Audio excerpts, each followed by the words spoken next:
Lockup மரணமடைந்த காவலாளி அஜித் வீட்டில் நள்ளிரவில் புகுந்து மர்ம நபர்கள் சிலர் விசாரணையில் ஈடுபட்டுள்ளனர்.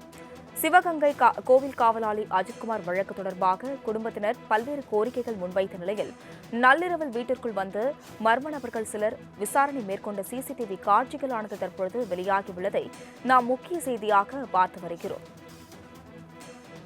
சிவகங்கை மாவட்டத்தின் கோவில் காவலாளியான அஜித் வழக்கு தொடர்பாக அவரது குடும்பத்தினர் தற்போது பல்வேறு கோரிக்கைகள் வைத்த நிலையில் காவல்துறை தனிப்படை என கூறி விசாரணை மேற்கொண்டவர்கள் உண்மையான காவலர்களா என்ற கேள்விகளானது தற்பொழுது எழுப்பப்பட்டுள்ளது. இதுகுறித்த கூடுதல் விவரங்களுடன் செய்தியாளர் சரவணராஜா இணைப்பில் உள்ளார். சரவணராஜா, வணக்கம். தற்பொழுது சிவகங்கை கோவில் காவலாளி அஜித் வழக்கு தொடர்பாக அவருடைய குடும்பத்தினர் பல்வேறு கோரிக்கைகள் முன்வைத்த நிலையில் மர்ம நபர்கள் சிலர் அவர்களுடைய வீட்டிற்குள் புகுந்து விசாரணை மேற்கொண்டுள்ளனர். என்ன நடந்தது? கூடுதல் விவரங்கள். வணக்கம் அஸ்வினி. லாக்அப் மரணம் அடைந்த அஜித்குமார் வீட்டில் நள்ளிரவு புகுந்து விசாரணை என்ற பெயரில் காவல்துறையினரா என அஜித்குமார் குடும்பத்தார் கோரிக்கை விடுத்துள்ளனர். அதாவது சிவகங்கை மாவட்டம் திருப்புவனம் அருகே உள்ள மடப்புறம் பத்திரகாளியம்மன் கோவில் காவலாளியாக அஜித்குமார் பணிபுரிந்து வந்தார்.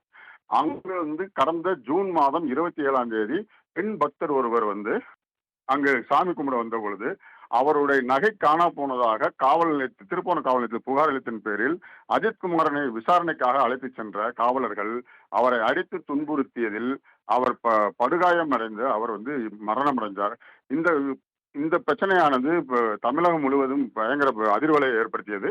இந்த நிலையில் பார்த்தீங்கன்னாக்க இந்த கேஸ் ஆனது சிபிஐ விசாரணையானது நடைபெற்று வந்திருந்த நிலையில சிபிஐ விசாரணை முடிந்து நீதிமன்ற தீர்ப்புக்காக நிலுவையில் உள்ள நிலையில இன்று அதிகாலை பார்த்தீங்கன்னாக்க 2:30 மணி அளவில் 3 நபர்கள் அஜித்குமார் வீட்டிற்கு வந்துள்ளார்கள். அப்போது கதவை தட்டி உள்ளார்கள். கதவை திறக்காதனால் மீண்டும் கதவை தட்டி அங்கு உள்ள வீட்டில் உள்ள நபர்கள் வெளியே யாருன்னு கேட்ட பொழுது விசாரணைக்காக வந்திருக்கோம் சொல்லி 3 நபர்கள் இருக்காங்க. எதற்காக இங்கே நள்ளிரவில் விசாரணை செய்றீங்கன்னு சொல்லி அவங்க வீட்டில் கேட்டிருக்காங்க.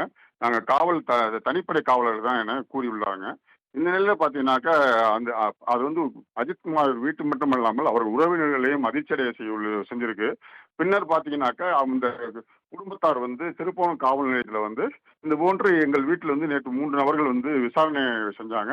இவர்கள் உண்மையான காவலர்களா, எதற்காக இத்தனை மணிக்கு வந்தாங்கன்னு சொல்லும் போது திருப்புவனம் காவலர்கள் எங்களுக்கு இது பற்றி தெரியாது, நம்ம காவல் நிலையத்திலிருந்து யாரும் வரவில்லைன்னு தெரிவிக்கவே சிவகங்கை மாவட்ட காவல் கண்காணிப்பாளருக்கு அவர்கள் அஜித்குமாரின் தாயார் கோரிக்கை வச்சிருக்காங்க. என்ன கோரிக்கை என்றால், எங்கள் வீட்டில் நள்ளிரவு 2:30 மணி அளவில் விசாரணைக்காக 3 நபர்கள் வந்தார்கள். அவருக்கு உண்மையான காவலர்களா யார் என எங்களுக்கு உண்மையான விசாரிக்கணும்.